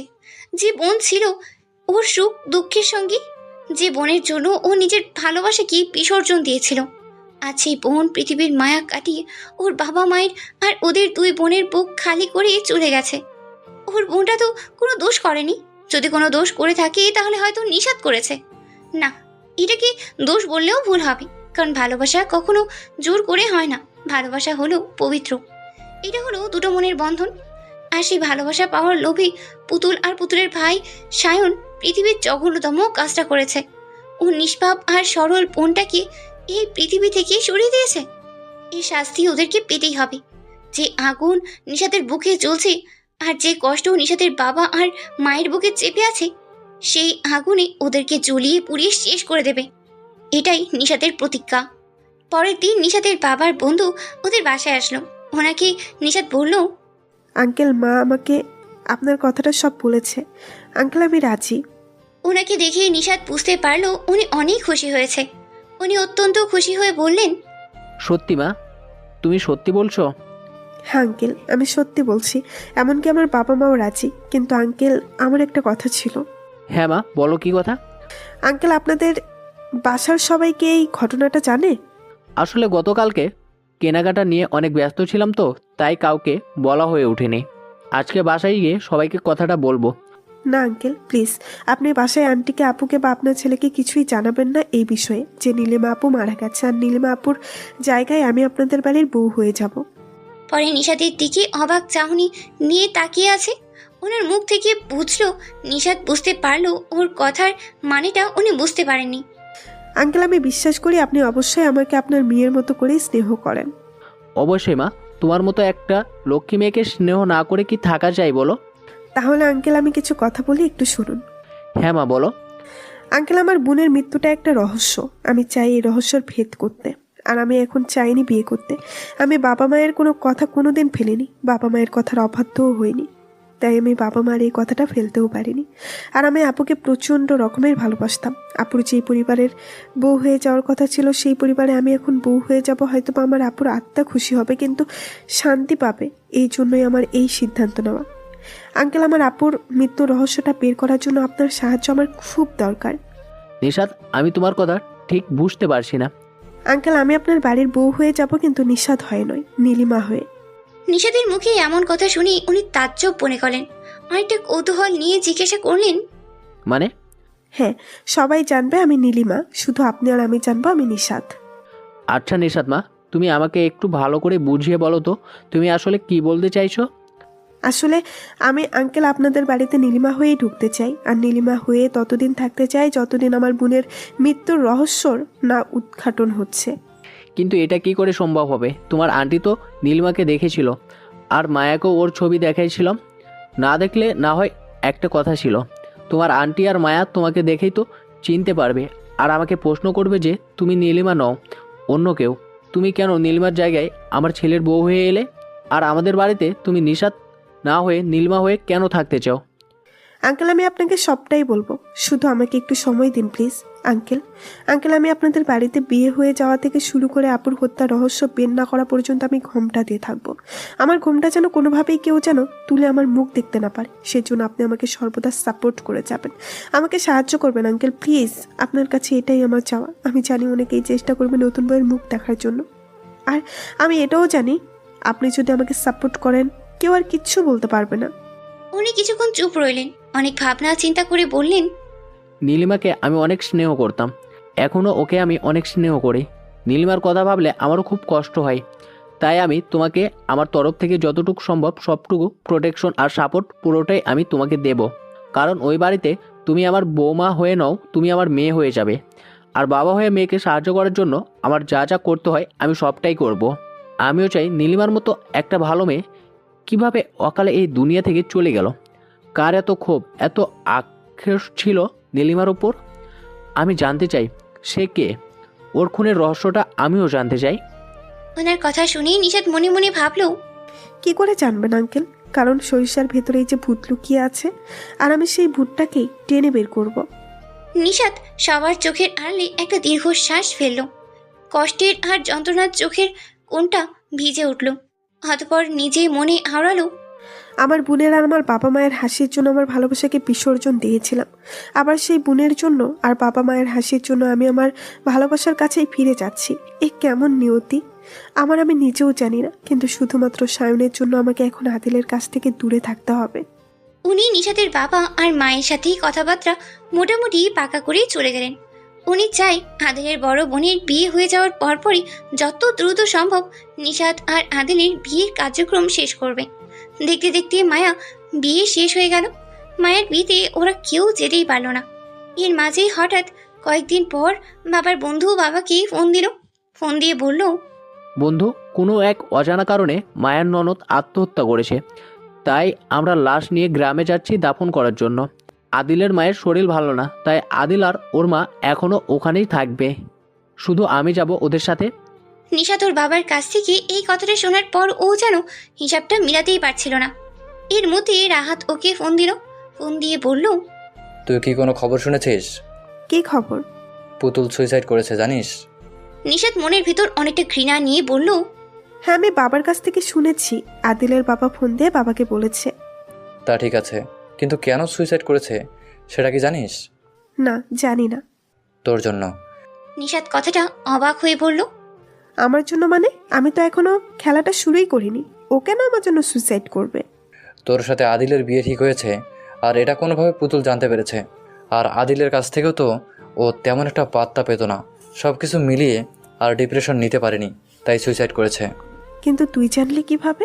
পুতুলকে ওর ভাই সায়ন হসপিটালে নিয়ে গিয়েছিল, ওদের পিছু পিছু আমিও গিয়েছিলাম। কিন্তু ডক্টর পুতুলকে মৃত ঘোষণা করেছে। তখন সায়ন কাউকে একজনকে ফোন করে বলেছিল ওর বোনের মৃত্যুর জন্য আদিলের পরিবার আর আদিলের সাথে যার সাথে বিয়ে ঠিক হয়েছে সে দায়ী। তারপরে তো আমি তোকে ফোন দিলাম। নিশাতের মনে নতুন করে একটা ভয়ের উদয় হলো। এই সায়ন আবার কারো না কারো ক্ষতি করার জন্য উঠে পড়ে লাগবে। তাই নিশাত নতুন করে একটা প্ল্যান সাজালো। রাহাতকে বলল, রাহাত শোন, পুতুলের লাশ নিয়ে ওরা গ্রামের বাড়ি যাবে। ওদের সাথে আদিলের বাবা, আদিলের বড় বোনও যাবে। এই সায়নকে আমার কোনো বিশ্বাস নেই। তুই ওদের সাথে পিছু পিছু যাবি। ওরা যেন কেউ বুঝতে না পারে, বিশেষ করে সায়ন যেন কিছুই বুঝতে না পারে। কারণ আমার মনে হচ্ছে সায়নও ওখানে বাবা আর মায়া আপুর কোনো ক্ষতি করে দিতে পারে। মায়া আপুর হাজব্যান্ড তো ওনার নিজের ভাই, ওনার কোনো ক্ষতি উনি অবশ্যই করবেন না। আর ওদের যদি কোনো প্রয়োজন হয়, তুই প্রয়োজন মতো ওদেরকে অপরিচিত লোক হয়ে সাহায্য করবি। ভাই আমার, প্লিজ আমাকে সাহায্য কর। রাহাত নিশাতকে সাহস দিয়ে বলল, ভাই হয়ে বোনকে যদি সাহায্য নাই করতে পারি তাহলে কিসের ভাই? আর বন্ধু হয়ে যদি বন্ধুর বিপদে পাশে না দাঁড়াতে পারি তাহলে কিসের বন্ধু? আমার যতটুকু সম্ভব হয় নিজের সবটুকু দিয়ে আমি সাহায্য করব। নিশাতের মনের ভিতরে অনেকটা স্বস্তি খুঁজে পেল। পুতুলের লাশ দাফন করার পরই শান উধাও হয়ে যায়। কারণ সে তার প্ল্যানিং আগেই করে রেখেছিল, আর সেই তার প্ল্যানিং মতোই আগানোর জন্য উধাও হয়ে গিয়েছিল। ওখানে যেই মায়া অসুস্থ হয়ে গেল। সঠিক সময়ে ট্রিটমেন্ট শুরু না হলেই হয়তোবা মায়াকে বাঁচাতো না। কিন্তু সায়ন সাকসেসফুল হতে পারেনি। নিশাতের কানে এই কথা যাওয়া মাত্রই তখনই ওর মনে হয়েছিল সায়ন এবার নতুন করে একটা পরিকল্পনা করবে। এমন পরিকল্পনা করবে যেটা কেউ বুঝতেই পারবে না, ধরতেও পারবে না। তাই সে তার বউকে বাপের বাড়ি রেখে এসেছে। অনেকগুলো দিন ধরে সায়ন বেপাত্তা। এর মধ্যেই ওর বিয়ে হয়ে গেল। নিশাত নিজেকে অনেক সেফ রাখতো, কিন্তু ওর সামান্য একটু ভুলের জন্য প্রায় ধরা খেয়ে গিয়েছিল মায়ার কাছে। সেদিন আদিল যখন ওদের বাসায় রুমে বসে মায়ের সাথে কথা বলছিল ওর ছবিটার ব্যাপারে, তখন ও রুমে আসার সময় দরজার বাইরে থেকে সব শুনেছিল। তখনই মনে মনে ভাবলো, এত দূর এসে যদি আমি ধরা পড়ে যাই তাহলে সায়ন সতর্ক হয়ে যাবে, আর আমি সায়নকে কিছুতেই সবার সামনে এনে ওর মুখোশ টেনে খুলতে পারবো না। তাই মায়াকেও নিশাত সবকিছু খুলে বলল। মায়া সবকিছু শুনে বলল, আমার যতদূর সম্ভব তোমাকে সাহায্য করব। এদিকে মায়া এই বাসায় আসছিল তখন মায়া অ্যাক্সিডেন্ট করেছিল। এই অ্যাক্সিডেন্টের পিছনে ওই সায়নেরই হাত ছিল, কিন্তু ভাগ্যক্রমেই মায়া বেঁচে গিয়েছিল। তারপর তার পরিকল্পনা সাকসেসফুল করার জন্য এই বাড়িতে ও ঢুকেছে। বর্তমান মা, আদিল আর সুমন ভাই আপনারা তো সবই শুনলেন, এবার বলুন আমি কি কোনো ভুল করেছি? আদিলের মা নিশাতের কাছে গিয়ে নিশাতের কপালে একটা চুমু দিয়ে বলল, না মা, তুমি কোনো ভুল করনি। তোমার মতো এমন বোন সবার ঘরে ঘরে যেন হয়। তুমি নিজের বোনের জন্য যেভাবে নিজেকে উৎসর্গ করে দিয়েছো, এটা আসলেই বিরল। তুমি আমার ঘরের লক্ষ্মী মা। এদিকে সব কিছু শুনে সুমনের মুখ দিয়ে যেন কোনো কথাই বের হচ্ছিল না। ও যেন পাথর বনে গিয়েছিল, শুধু চোখ দিয়ে অঝরে পানি ঝরছিল। সুমন শুধু একটি কথাই বলল, আমি কখনো ভাবতেও পারিনি আমার নিজের আপন ভাই, আমার ভালোবাসার মানুষটা আর আমার ভালোবাসার এই পরিবারটার এত বড় ক্ষতি করার জন্য এত পরিকল্পনা করেছে। নিশাত সবার দিকে তাকিয়ে সবাইকে উদ্দেশ্য করে বলল, তো এখন কি করব তোমরা বলো? ওকে কি ছেড়ে দেবো নাকি পুলিশের হাতে তুলে দেবো? সুমন সঙ্গে সঙ্গে একরাশ ক্ষোভ নিয়ে চিৎকার দিয়ে বলল, এই অমানুষটাকে পুলিশের হাতে তুলে দাও তোমরা। পুতুল তো আমারও বোন ছিল। পুতুল আমাকেও আদিলের কথা বলেছিল। আমি পুতুলকে শাসন করেছিলাম যাতে ও সঠিক পথে আসে, যাতে ও ভুলভাল সিদ্ধান্ত থেকে বের হয়ে আসে। কিন্তু আমার ভাই সেটা বুঝলো না, আর সেটা না বুঝে ভুল পথে পা বাড়ালো। শ্যান জোরে বলে উঠল, আমি যা করছি ঠিক করছি। বাবা মা মারা যাওয়ার সময় পুতুল আমাকে আর তোকে আমার হাতে তুলে দিয়ে গিয়েছিল। তুই তো তখন মোটামুটি বড় ছিলি, কিন্তু পুতুল তো ছিল অনেক ছোট ছিল। পুতুলকে আমি পুতুলের মতো করে বড় করেছিলাম। তুই তো লেখাপড়া নিয়েই ব্যস্ত ছিলি, কোনোদিনও তো পুতুলের দিকে ফিরিয়েও তাকাসনি। আমি বাবা মার মতো করে পুতুলকে আগলে রেখেছিলাম, আর সেই বোনটা আমার কষ্ট পেয়ে পৃথিবী থেকে চলে গেল, আর আমি প্রতিশোধ না নিয়েই সবাইকে ছেড়ে দিতাম। আমি যা করছি একদম ঠিক করছি। আমি যদি আর একটু সুযোগ পেতাম পুরো পরিবারটাকে আমি ধ্বংস করে দিতাম। নিশাতের দিকে তাকিয়ে শান বলল, আমার সব থেকে বড় ভুল কি করেছিলাম জানিস নিশান? সেই দিন তোকে একদম মেরে না ফেলে আমি তোর অবস্থা দেখে মনে করেছিলাম তুই মরে গেছিস। আর আমি যদি ভুলেও জানতে পারতাম তুই সেই নিশান, তাহলে সবার আগে তোকে আমি শেষ করতাম। তাহলে আমার প্ল্যানটা এভাবে তুই লন্ডভন্ড করে দিতে পারতি না। আদিল আর নিজেকে সংযত রাখতেই পারল না। সঙ্গে সঙ্গে আদিল এসে জোরে দুটো থাপ্পড় বসিয়ে দিল সায়নের গালে। প্রচণ্ড রাগে গজগজ করতে করতে বলল, স্টুপিড আমি আমার প্রিয়সীকে হারাতে হারাতে আবার পেয়েছিলাম, কিন্তু তোর জন্য আমি আমার প্রিয়সীকে এতটা কাছে পেয়েও এতদিন প্রিয়সীকে অবহেলা তুচ্ছ তাচ্ছিল্য করেছি শুধুমাত্র তোর জন্য। আমি প্রিয়সীকে না চিনে অনেক কষ্ট দিয়েছি। কথাগুলো বলে আবারও দুটো থাপ্পড় দিল সায়নের গালে। এরপর সায়নের কলার ধরে বলল, শোন, তোর ছোট বোনকে আমি আমার নিজের বোন মনে করতাম, কিন্তু কোনোদিনও ভুলে ভাবতে পারিনি এইসব নোংরা চিন্তাভাবনা তোর আর তোর বোনের মধ্যে ছিল। এবার বাকিটা জীবন কাঠ গড়ার পিছনে কাটাবি। নিশাত সায়নের কাছে এসে কষিয়ে একটা থাপ্পড় মেরে সায়নকে বলল, যেমন কর্ম তেমন ফল সবাইকে ভোগ করতেই হবে। আর মিস্টার সায়ন, আপনি চিন্তা করবেন না, আমি আপনার মেহমানদারির সমস্ত ব্যবস্থা করে রেখেছি। একটু পরে আপনাকে নিতে যাবে মেহমানদারি করার জন্য। সারা জীবন আপনি ওদের মেহমান থানায় থাকবেন। একটু পরেই কলিং বেল বেজে উঠল। রাহাত বলল, তোরা দাঁড়া, আমি গেটটা খুলে দিয়ে আসি। মনে হয় সায়নকে আপ্যায়ন করার জন্য ওনারা এসে পড়েছে। এই বলে রাহাত চলে গেল দরজা খুলতে। একটু পরে রাহাত রুমে ঢুকলো পুলিশ নিয়ে। প্রিয়সী সায়নের দিকে এই তাকিয়ে বলল, মিস্টার সায়ন, দেখুন আপনাকে আপ্যায়ন করার জন্য ওনারা চলে এসেছে। সসম্মানে ওনাদের সাথে চলে যান, ওনারা তো আপনাকে আপ্যায়ন করার জন্য রেডি হয়ে আছে। পুলিশ সায়নকে নিয়ে যাচ্ছিল। সায়ন রক্তচক্ষু নিক্ষেপ করে তাকিয়ে আছে নিশাত আর আদিলের দিকে। নিশাত আর আদিলকে আঙ্গুল তুলে শাসিয়ে বলল, খেলা এখনো শেষ হয়নি। যে খেলাটা নিশান তুই শুরু করেছিলি সেটা আমি শেষ করব, আর আমার খেলার সব থেকে বড় গুটি হবে তুই।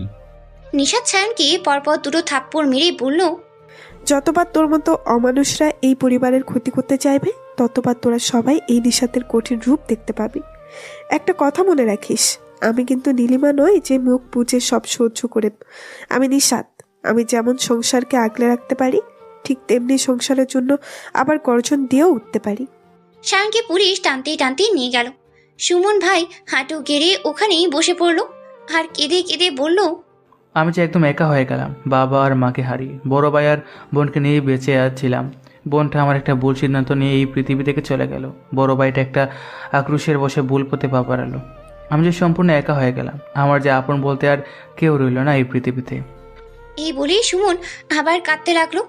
আদিল সুমনের কাছে গিয়ে সুমনকে উঠিয়ে বলল, শোন ভাই, আমি আপনাকে তো ভাই বলে ডাকি, আমি কি আপনার কেউ নই? আপনি তো আমার বাবা মাকে মা বাবা বলে ডাকেন, তারা কি আপনার কেউ নয়? তাহলে আপনি কেন বলছেন আপনি একা? আপনার এই ছোট ভাই আছে, ছোট ভাইয়ের বউ আছে, আপনার মা বাবা আছে, আর সব থেকে বড় কথা হচ্ছে আপু আছে আপনার পাশে। আপু সারা জীবন আপনার পাশে থাকবে, এরপর বলছেন আপনি একা। আচ্ছা শোন ভাই, রক্তের সম্পর্ক ছাড়া কি এই পৃথিবীতে আর কোনো সম্পর্ক তৈরি হয় না? এখন থেকে আমরাই আপনার আপনজন, আমরাই আপনার পরিবার। সুমন সাথেই সাথেই আদিলকে জড়িয়ে ধরল। সুমন আর আদিল দুজনেই কেঁদে দিল। তারপর সুমন সবার দিকে তাকিয়ে হাত জোর করে বলল, আমার ভাইয়ের কৃতকর্মের জন্য আমার ভাইয়ের তরফ থেকে আমি সবার কাছে মাফ চাইছি। আপনারা সবাই প্লিজ আমার ভাইকে মাফ করে দেবেন। আমার বিশ্বাস আমার ভাই একজন ভালো মানুষ হয়ে আমাদের মাঝে আবার ফিরে আসবে। আপনাদের কাছে আমার একটাই মিনতি, আমার ভাই যদি সত্যিকারের ভালো মানুষ হয়ে আবার ফিরে আসে, দয়া করে আপনাদের মাঝে ছেলে হিসাবে তাকে একটু ঠাঁই দেবেন। তা না হলে আমার বড় ভাইটা যে একদম নিঃস্ব আর একা হয়ে যাবে। আদিলের বাবা সুমনের কাছে এসে বলল, অবশ্যই সায়ান যদি সত্যিকারের একজন ভালো মানুষ হয়ে আমাদের মাঝে ফিরে আসতে, তাহলে সে আমাদের আত্মীয় নয়, বরং আমাদের ছেলে হয়ে আমাদের মাঝে সারা জীবন থাকবে। সবকিছুর অবসান ঘটার পরেও নিশাতের মনে কোনো শান্তি নেই। শায়নের কথাগুলো নিশাতকে খুব ভাবাচ্ছে। নিশাত শায়নের রূপ সম্পর্কে খুব ভালো করেই জানে। নিশাতের মনে আতঙ্ক আর ভয় উকি দিচ্ছে। নিশাতের জানা নেই এরপর কী বিপদ আসতে চলেছে ওদের সংসারে। নিশাতের এমন ভাবার্থ চেহারা দেখে মায়া এগিয়ে ওর পাশে দাঁড়ালো। নিশাতকে ওর দিকে ঘুরিয়ে বলল, কি হয়েছে নিশাত, তুমি এমন চুপচাপ হয়ে আছো? নিশাতের ঘোর ভাঙল। নিশাত নিজেকে সামলিয়ে নিল, কোনো কিছু বুঝতে না দিয়ে কিছুটা মুচকি হেসে মায়াকে বলল, কই কিছু না মায়া আপু। নিশাত মায়ের কানে কানে ফিসফিসিয়ে বলল, এই আনন্দের সময়ে ওই আনন্দের সংবাদ দিয়ে দেই। মায়া কিছুটা লজ্জা পেয়ে গেল, মাথা নিচু করে হ্যাঁ বোধক সম্বোধন জানালো। নিশাত সবাইকে উদ্দেশ্য করে বলে উঠল, সব দুঃখ কষ্টের এখানেই পরিসমাপ্তি হোক। এবার আমি সবাইকে একটা সুখবর দেব। নিশাতের মুখে সুখবরের কথা শুনে নিশাতের দিকে তাকিয়ে আছে আদিল। আদিল মনে মনে ভাবছে, সুখবর মানে? প্রিয়সের কাছে তো আজ পর্যন্ত গেলাম না, সুখবর কি করে হলো? নিশাত মায়ের পিছনে গিয়ে মায়াকে পিছন থেকে আলতো করে জড়িয়ে ধরে বলল, সুমন ভাই তাড়াতাড়ি করে মিষ্টি নিয়ে আসুন। সুমন অবাক হয়ে বলল, মিষ্টি কি উপলক্ষে নিশাত?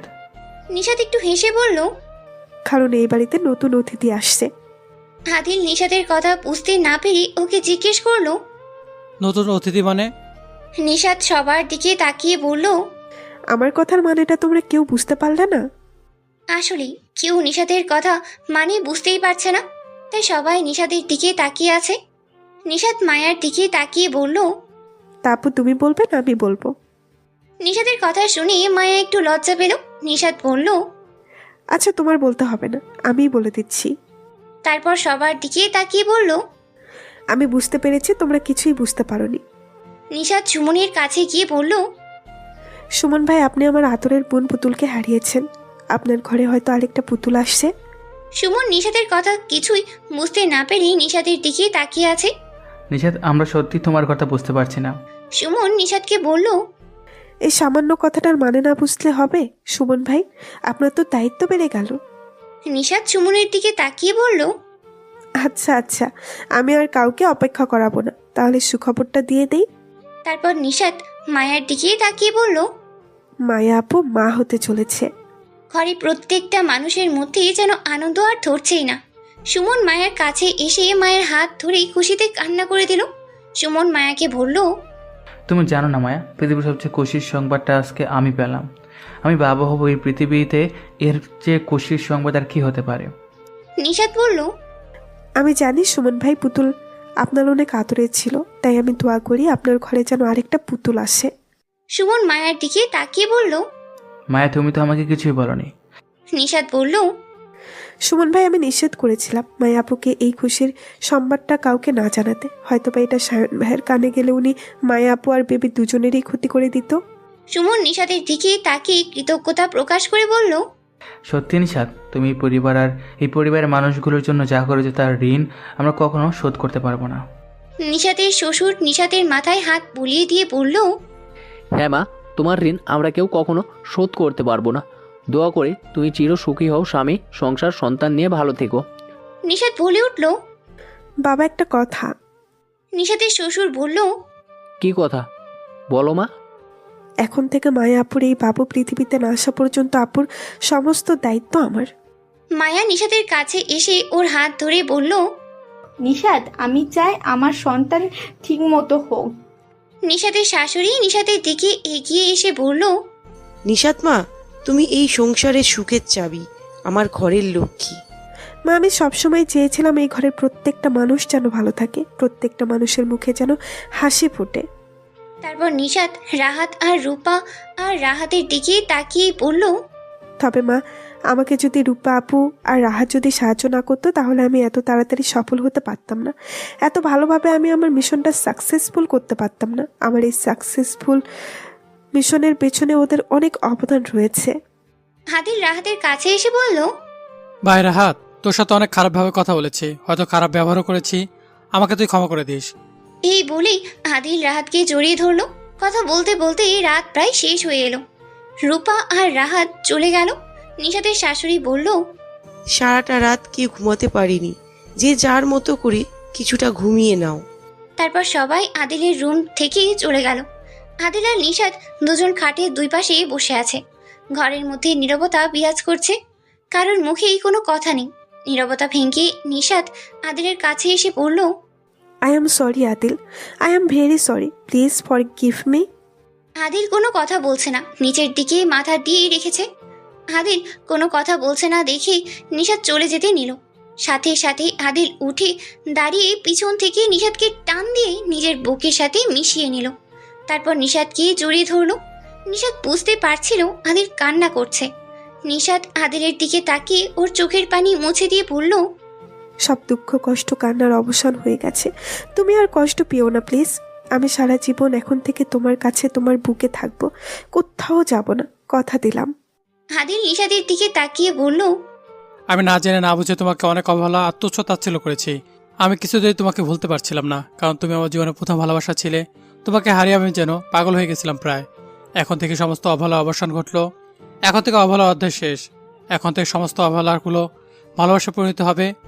তুমি আমার অবহেলা নও, তুমি আমার ফিরে পাওয়ার ভালোবাসা। কথাগুলো বলেই আদিল নিশাতকে জড়িয়ে ধরলো। নিশাতের কপালেই আদিল একটা ভালোবাসার চুমু এঁকে দিল। তারপর দুজনেই অবহেলার অধ্যায়টাকে শেষ করে দিল। ভালোবাসার অধ্যায়ে হারিয়ে গেল। 1 বছর পর মায়ের ফুটফুটে একটা মেয়ে হয়েছে। সবাই মিলে ওর নাম রেখেছে পুতুল।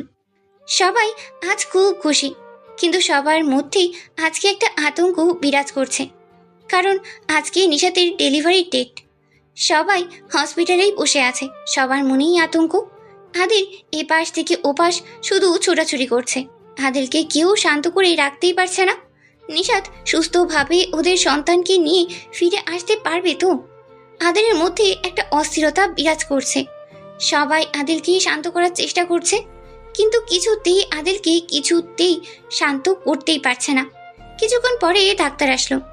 ডাক্তারকে দেখে আদিল ছুটে গেল ডাক্তারের কাছে। ডাক্তার একটা সুন্দর হাসি দিয়ে বলে উঠল, আপনার জামার সন্তান হয়েছে, একটা ছেলে আর একটা মেয়ে। আদিলের যেন খুশি আর মনের ভেতরেই ধরছে না, ওর খুশি যেন উপচে পড়ছে। আদিল জিজ্ঞেস করলো, ডক্টর, আমার ওয়াইফ কেমন আছে? আপনার বাচ্চার এবং আপনার ওয়াইফ তিনজনই সুস্থ আছে। ওনারা এখন অবজারভেশনে আছে। কিছুক্ষণ পর ওনাদেরকে কেবিনে শিফট করা হবে, আর চাইলে আপনারা ওনাদেরকে 2-1 দিনের পর বাসায় নিয়ে যেতে পারবেন। আজ পৃথিবীর সবচেয়ে খুশি মানুষ আদিল। তার ভালোবাসার প্রিয়সী আজ মা হয়েছে, সে বাবা হয়েছে, তাদের 2 যমজ ছেলে মেয়ে হয়েছে।